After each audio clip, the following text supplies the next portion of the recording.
Hi everyone. Welcome to our channel Abu Dhabi నగరంలో. ఈరోజు మన రెసిపీ వచ్చేసి సేమియా పాయసం. ఒకసారి నేను చెప్పిన కొలతలతో చేసి చూడండి. చల్లారిన తర్వాత కూడా అస్సలు చిక్కబడదు. టేస్ట్ కూడా చాలా బావుంటుంది.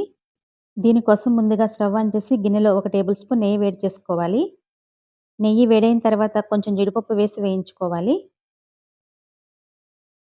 జీడిపప్పు సగం వేగిన తర్వాత కొంచెం కిస్మిస్ కూడా వేసి వేయించుకొని, వేగిన తర్వాత ఒక గిన్నెలోకి తీసుకొని పక్కన పెట్టుకోండి.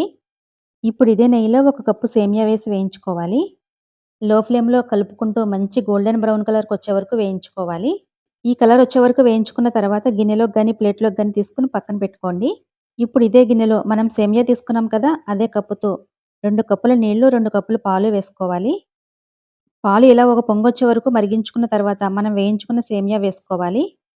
సేమియా వేసుకున్న తర్వాత ఉండలు కట్టకుండా ఒకసారి బాగా కలుపుకొని ఫ్లేమ్‌ని లో ఫ్లేమ్‌కి, మీడియం ఫ్లేమ్‌కి అడ్జస్ట్ చేసుకుంటూ సేమియాని మెత్తగా ఉడికించుకోవాలి. మధ్య మధ్యలో కలుపుకుంటూ ఉండండి. సేమియా పైకి తేలుతుంది కదా! ఇలా పైకి తేలిందంటే సేమియా ఉడికిపోయినట్లే. ఒకసారి చెక్ చేసుకుందాం.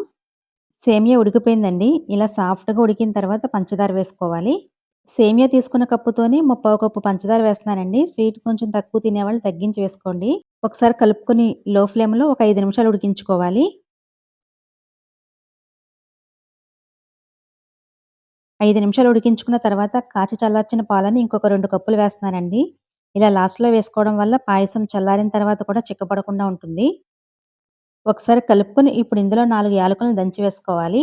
అలాగే మనం వేయించుకున్న డ్రై ఫ్రూట్స్ కూడా వేసుకొని ఒకసారి కలుపుకొని మీడియం ఫ్లేమ్‌లో ఒక 2 నిమిషాలు ఉడికించుకొని స్టవ్ ఆఫ్ చేసేసుకోండి. స్టవ్ ఆఫ్ చేసేసిన తర్వాత సేమియా మీద మూత పెట్టేసి ఒక్క 10 నిమిషాలు రెస్ట్ ఇచ్చిన తర్వాత సర్వ్ చేసుకోండి. అంతేనండి, సేమియా పాయసం రెడీ అయిపోయింది. ఈ వీడియో నచ్చితే లైక్ చేసి మన ఛానల్‌ని సబ్స్క్రైబ్ చేసుకోండి. Thank you for watching.